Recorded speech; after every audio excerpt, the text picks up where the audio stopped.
Thank you, Mr. Chairman. I really enjoyed today's discussion. It was very enlightening. I want to thank those who came to testify. I wanted to follow up on some questions one of my colleagues asked earlier regarding Turkey. In 2020, Turkey engaged in 2,060 violations of Hellenic airspace, including 384 mock dogfights and 3,025 violations of Greece's territorial waters. I think it's certainly a violation of Greek airspace. It violates both international and U.S. laws, including the Arms Export Control Act. In addition to that, we saw the United States government impose sanctions on Turkey in December 2020 for Turkey's purchase of Russia's S-400 system.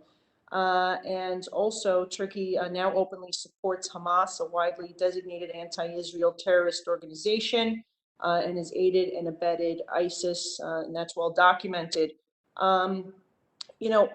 Certainly not only do these things violate international and U.S. law, but it's also against one of the endorsed priorities that resulted from the NATO 2030 initiative. And so I know Mr. Rasmussen has already commented. I'd love to hear from the other guests today if they believe that these actions undermine the integrity of NATO, and what can and should NATO do to address these violations by one of its members.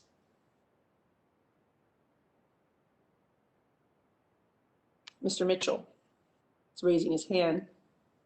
Thank you for that incredibly important question. I think these are extremely concerning actions on Turkey's part. And let me just say, I think the single most important thing we can do at the U.S. level is to deepen our defense and security cooperation with Greece, number one.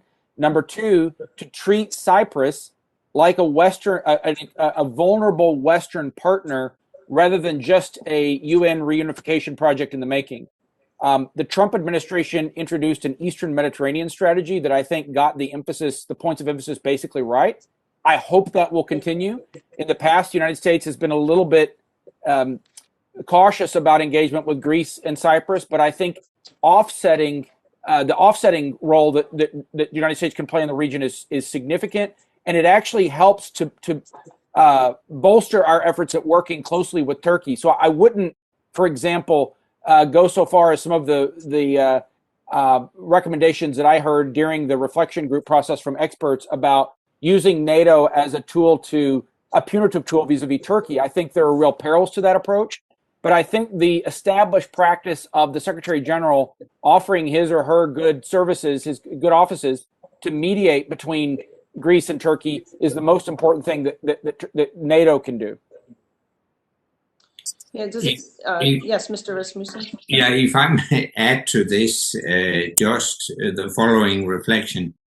I think what we have seen in the Middle East is what happens when the United States retreats and retrenches. Namely, you will leave behind a vacuum, and that vacuum will be filled by the bad guys. That's exactly what happened when the US disengaged in Syria.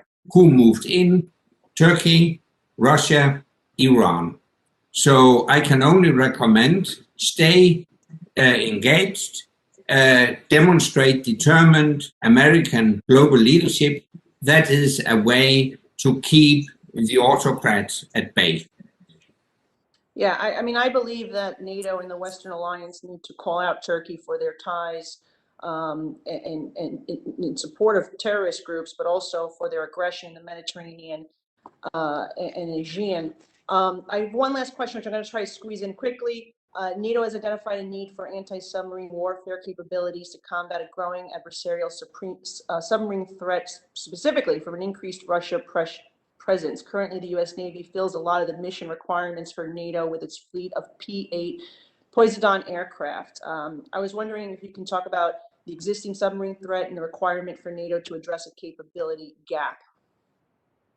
Mr. Dowder, if he's available, or yes, Mr. Dowder.